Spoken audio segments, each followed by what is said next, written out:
Saudações, gente bonita. Mestre Leider aqui falando, em Ouro Preto, 7h45 da manhã. E vamos tratar de geopolítica. Ontem nós falamos muito sobre a China. E hoje, inclusive, nós postamos um vídeo explicando por que o Oriente Médio não era um problema russo, mas sim um problema chinês. Mas duas questões ficaram em aberto.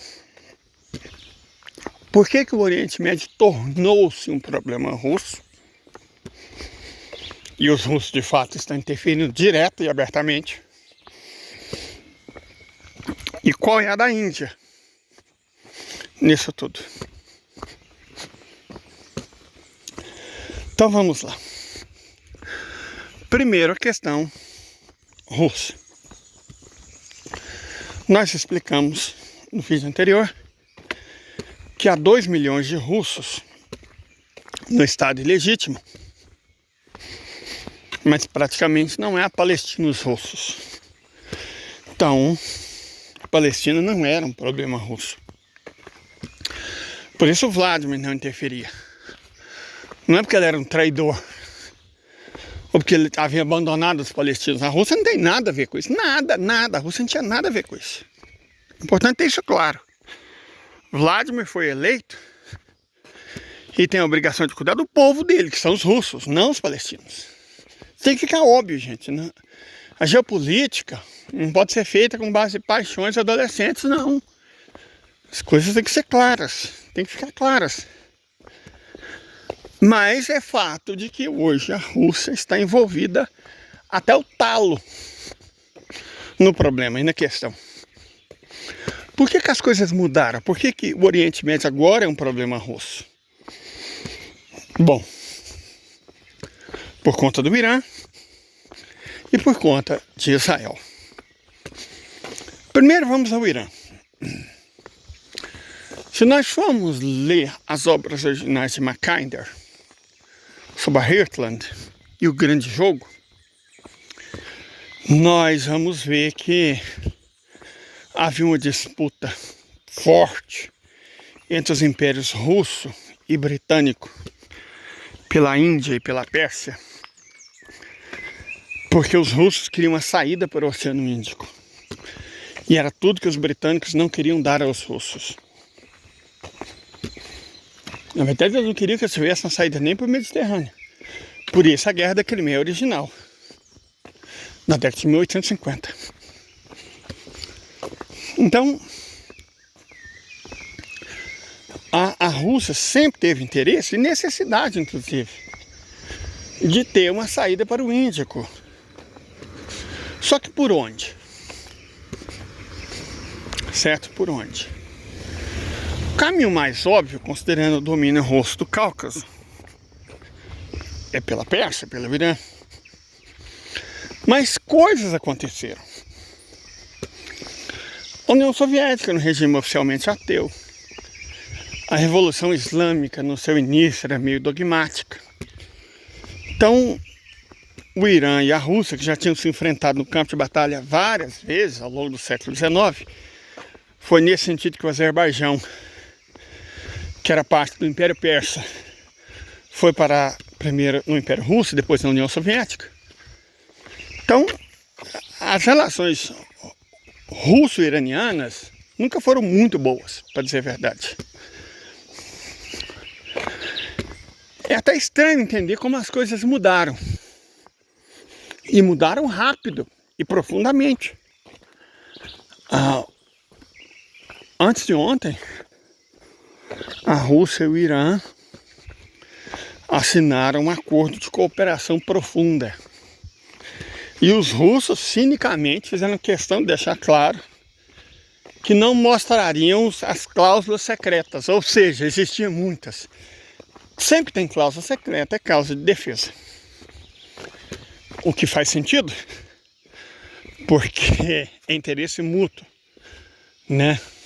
O Irã ajuda muito a Rússia, fornecendo turbinas de gás, drones, aço, alumínio para a Rússia, e a Rússia fornece coisas Iskander, jatos, pilotos, equipamento.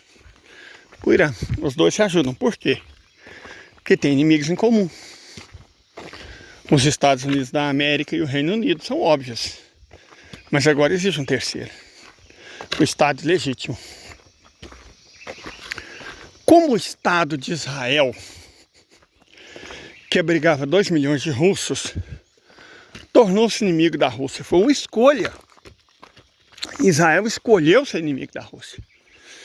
O Netanyahu, são poucos os governantes que têm a honra duvidosa de ser responsável pelo fim de países inteiros.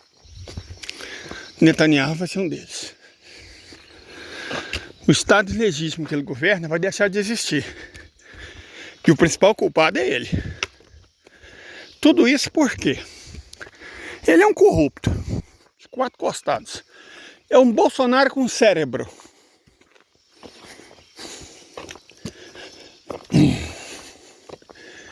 Ele há muito tempo vem se apegando ao poder para não ser julgado e preso pelos próprios crimes. E ele faz qualquer coisa pelo poder. Inclusive a última delas foi se aliar a extremistas de direita e principalmente a extremistas religiosos.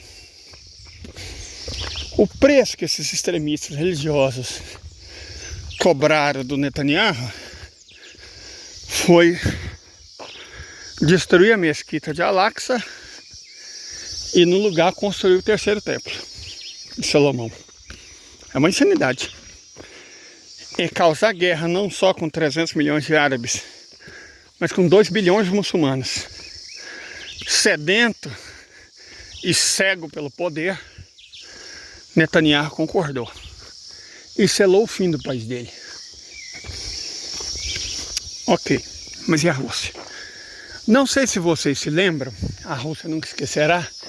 Gente, eu disse já várias vezes, os russos são um povo interessante. A paciência deles é quase infinita. Putin é mais paciente ainda. Não se enganem. Os chineses só são determinados. Não são tão pacientes assim não. Os russos são. Então, os russos vêm tolerando as agressões contínuas de Israel há muito tempo. Basta ver a questão da Síria. Por um erro de avaliação ou por necessidade, a Rússia permitiu que o Ocidente destruísse a Líbia. Ela ainda não tinha armas hipersônicas. Foi naquele momento que a Rússia entendeu que deveria tê-las. Que se não detivesse o Ocidente, seria destruída. Aí, bom, os Estados Unidos, né, que já haviam criado o Talibã, é só ver o filme Rambo 3. Tá lá Mujahedin. Mujahedin são talibãs. Foi assim que criou, criação americana. O extremismo religioso é criação anglo-saxã. Os crentes malucos que quase destruíram a China e tiraram mais vidas que a Primeira Guerra Mundial na rebelião Taiping.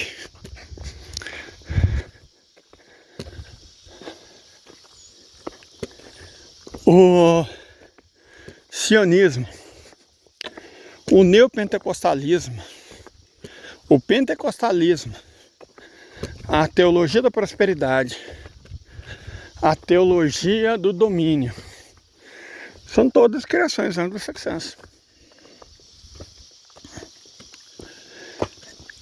E o fato é que os anglo-saxões sempre se valeram do extremismo religioso.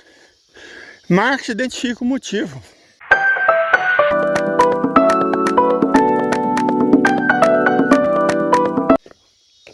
A religião é o ópio do povo.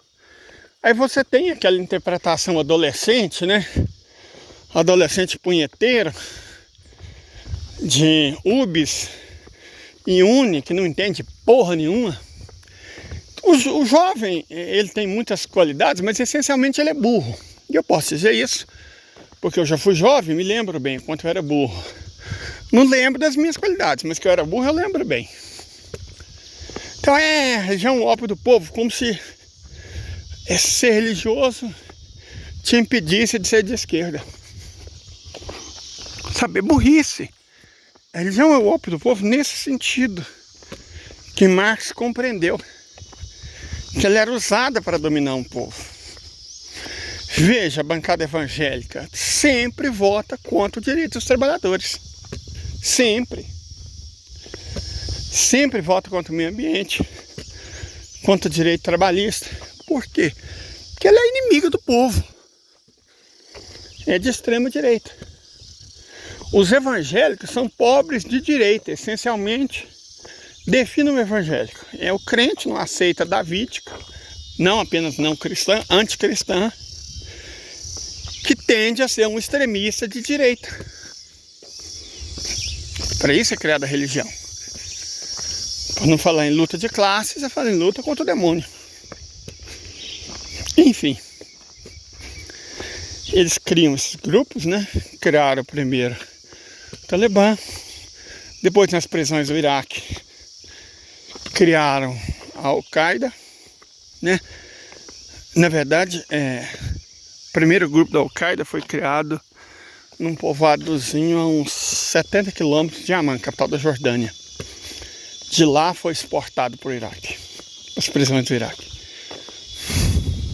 Tipo um PCC. E por fim criaram o Estado Islâmico, né, Daesh, que nem é Estado nem é Islâmico, era um grupo extremista. Nossa, meu Deus do céu, que povo horroroso, dos piores que a humanidade já tinha conhecido. Era uma época em que a liderança da Arábia Saudita, antes de Sua Alteza Real, Príncipe Mohammed bin Salman bin Abdulaziz Al Saud, ela não entendia algumas coisas. Somente com o príncipe essas coisas foram bem compreendidas. Então, antes do príncipe, eles cometeram equívocos. E um desses equívocos foi a aproximação do wahhabismo com grupos tratoristas. Por exemplo, Boko Haram na Nigéria. Esse tratorismo sempre favoreceu o Ocidente, sempre foi uma arma do Ocidente. Lembrando que o primeiro ato tratorista do mundo foi grego. Vocês sabiam disso? Foi grego. Quando os gregos simplesmente envenenaram a fonte que abastecia a cidade de Delfos. Mataram praticamente todos os seus habitantes. Então foram os gregos que inventaram o tratorismo. Os romanos também usavam muito isso. Está na gênese, no DNA do Ocidente, o tratorismo. Por que eu estou falando de tratorismo? Porque o objetivo tratorista era destruir o regime. Quando eles não concordam com o governo, eles chamam de regime. O regime do Assad. Né? Só que Soleimani, que Deus o tem em sua infinita glória e misericórdia entre os justos, viu o que estava acontecendo. Um homem de grande prestígio. Pegou um voo, foi pessoalmente até Moscou, chamou Putin para uma conversa. Soleimani, Qassim Soleimani, é um homem tão digno, tinha um perfil tão... que inacreditavelmente o Vladimir foi ter com o Soleimani, conversou. Soleimani falou, cara, eles vão destruir a Síria. E aí você vai perder sua única base no mar Mediterrâneo. Nós vamos perder. Mas vocês vão perder ainda mais. Salve a Síria. Não para nos salvar, para se salvarem. E aí o Vladimir, que já tinha desenvolvido as novas armas, né, falou, não, então vamos entrar. Se havia cruzes, virou cerco, estamos aqui. E a entrada da Rússia, cara, foi pouca gente. Pouca gente. Uma base aérea, umas armas. Mudou completamente o destino da Síria. Em pouco tempo, eles derrotaram o Estado Islâmico. Expulsaram eles para o local onde os americanos e os traidores curdos, os curdos sim, gente, pensa num povo miserável, estão ocupando ilegalmente no nordeste da Síria até hoje. Eles estão lá roubando petróleo. Os curdos estão no negócio do roubo de petróleo há muito tempo. E os americanos são ladrões desde sempre, que é o Ocidente, né? Então, tá lá curdos americanos roubando petróleo. Mas parece que a região já fizeram até um acordo, né? De várias lideranças. A região vai ser desamericanizada, desobstruída e voltar ao controle sírio. Aí vai ficar faltando só Idlib, onde está tratoristas e turcos. Mas a Síria vai retomar o controle do próprio território. Uai.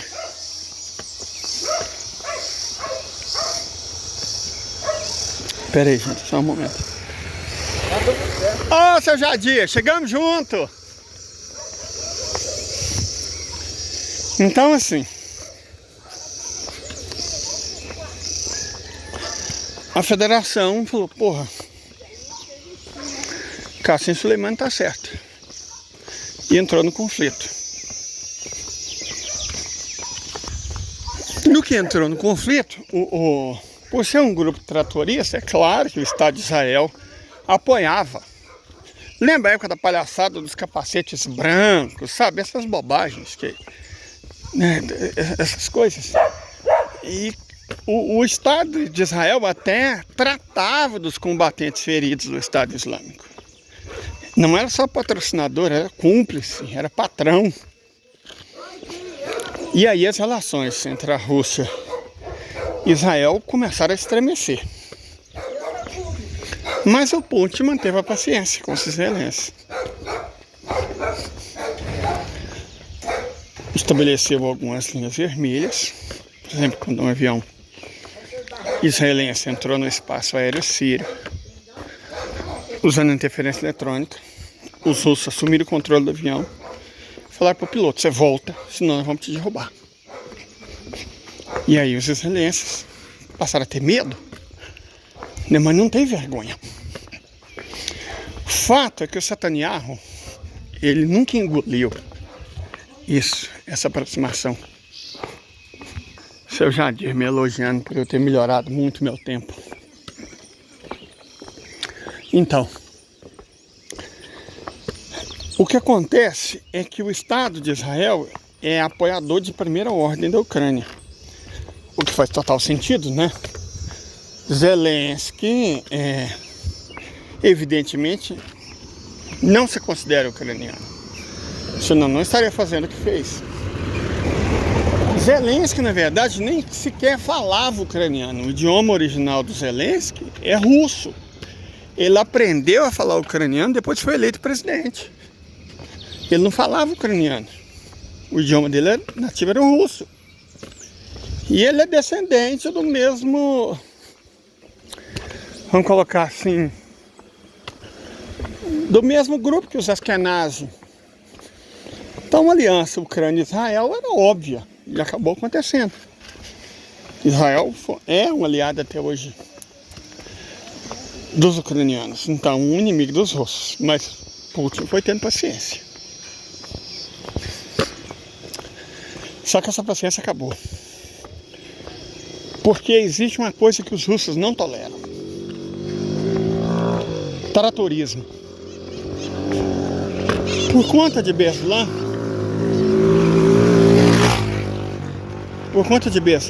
se vocês são jovens, não sabem o que foi Beslan, dá uma googada, B-E-S-L-A-N,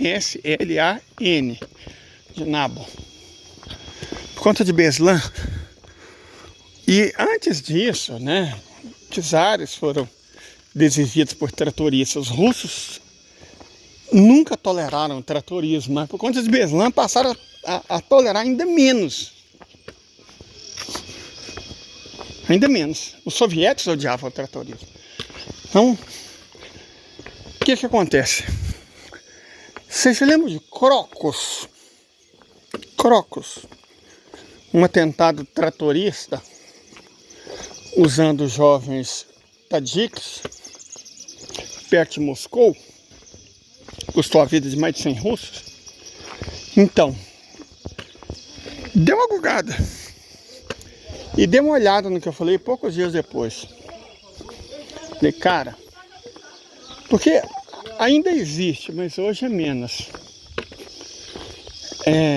O Zen, uma plataforma russa extraordinária, fornecia através de blogs e tal, muita informação sobre o estado profundo da Rússia.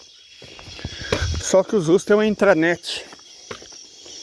E muitos blogs de assuntos sensíveis e tecnológicos do Zen sumiram, desapareceram. Só são acessíveis, acessados, só podem ser acessados dentro da Rússia, fora não. Então, mas na época ainda podia.